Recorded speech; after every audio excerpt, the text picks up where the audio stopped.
dalawa kayo, na-biktima pa kayo, tinatanong niyo pa kung... Akala ko din eh. Wow! Ay, ako ang pinakapasaway, gano'n. Okay, ang unang bibigyan ko ay si Mercado, Tesoy Mercado. Pinakapasaway. Ate Zoom. Ah! gulat din siya eh. Alexis Akunin. Ano siya? Madaming jowa. Ate Gel. Gulat din. Tapos, ang susunod naman ay kay, ito, matindi to. Kay Benedict Resio. Pinakamaganda. Eh, parang wala. Ate Neng.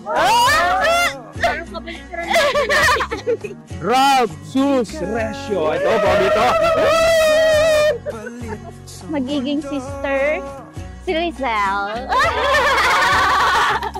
At ang pinakahuli sa aking best man, si Brian Resio. Pinaka-sexy sa family namin. Ay! Ano to? Uy!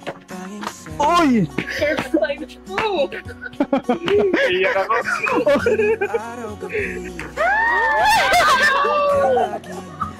Mama! Thank you! Wow! Sana all! Wow! Kami wala. Wow! Chuchu! Saktong-sakto naman to. Wala akong relo. Ayos ah. Ayos. May susuotin pala ako eh. Ano kaya to? Parang nakakaba yung message nito. Kaya ito yung naging regalo ko sa'yo kasi gagamitin mo to sa gera.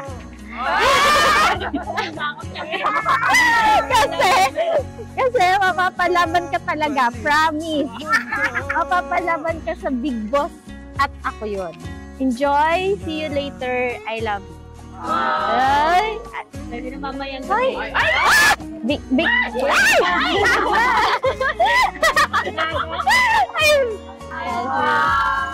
Yuki and I is waiting for your spare time. And this gift is a symbol of my love, time, and more special moments that soon we will share together.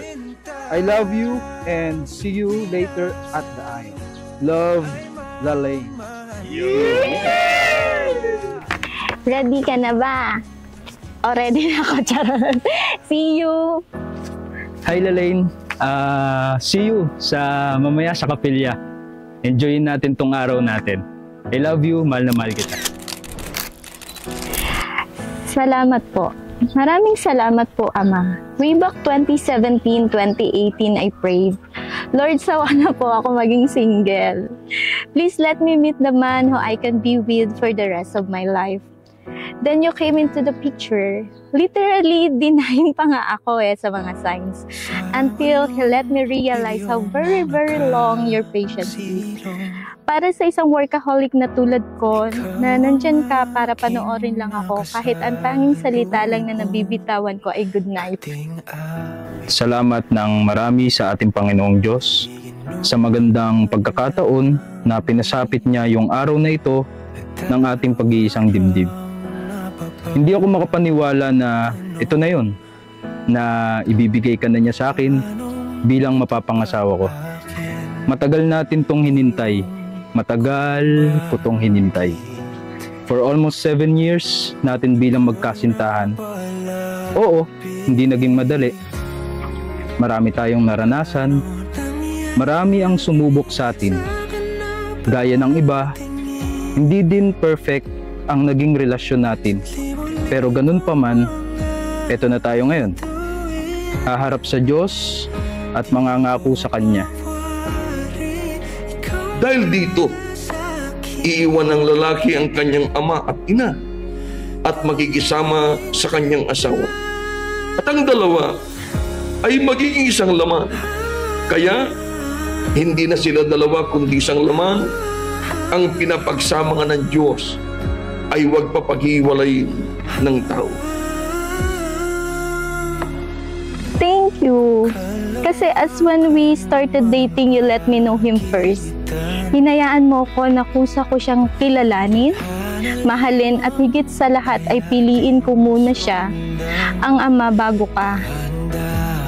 At maraming salamat sa ama for using him as an instrument na makilala po kita at makilala ang tao na ngayon ay makakasama ko sa habang buhay. Maraming salamat po, Ama, for guiding our relationship from LDR during pandemic until now. Since hindi ko inaasahan na ang isang fling lang for me before ay mauuwi po sa kasalan. Salamat po. Tayo po'y nagkakatid po ngayon sa harapan po ng ating Panginoon Diyos upang pagbuklurin sina kapatid na Braille Resio at kapatid na Lalina Zin sa pamamagitan po ng pagkakasal. Marami ang dumurog sa akin, pero ikaw lang yung babae na hindi tiningnan ang wala ako na meron sa iba. Simple lang naman ako at walang may pagmamalaki, pero hindi ka dun nagbase. Maraming beses akong natalo, pero ikaw ang sa akin ay nagpapanalo. Minahal mo ako at ikaw ang bumuo sa akin.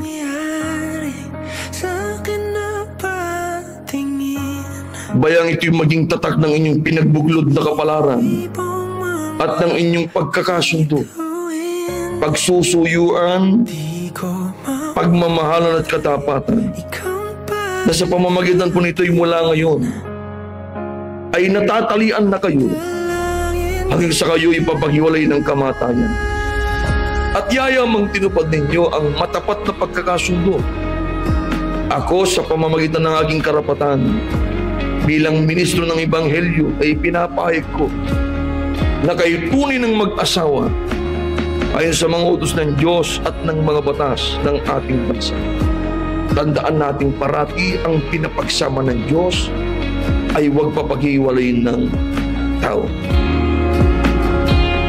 Mapalad ang bawat isa na natatakot sa Panginoon, na lumalakad sa kanyang mga daan, sapagkat iyong kakanin ang gawa ng iyong mga kamay.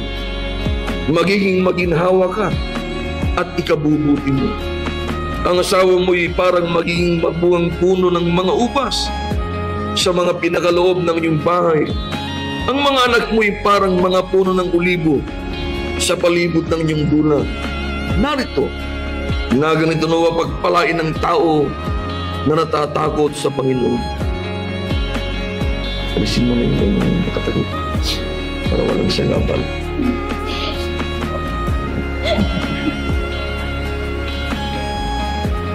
Yan. Sige po, kapatid na Brian, you may kiss your wife. Dalangin kita. Palagpagan po natin mga kapatid. Maraming salamat sa iyo, B. Alam natin na sa bagong yugto ng ating pagsasama bilang mag-asawa, marami pa tayong kakaharapin. Madali man yan o mahirap, sa lungkot man yan o sa saya. Pangako ko sa iyo, gaya nung tayo'y mag-boyfriend and girlfriend pa lamang, at ngayon tayo'y pinapagsasama na ng Ama, hindi yun magbabago. Masihigitan ko pa. Gagawin ko ang lahat. Aalagaan kita, mamahalin kita, araw-araw nang higit pa sa sarili ko. Ikaw ang aking naging hilom. Dinalangin kong payapa, naging sagot sa aking mga tanong. Kaya ang saysay at dahilan ko, buhay ng aking kwento. Panatag na ako na ikaw ang aking sigurado.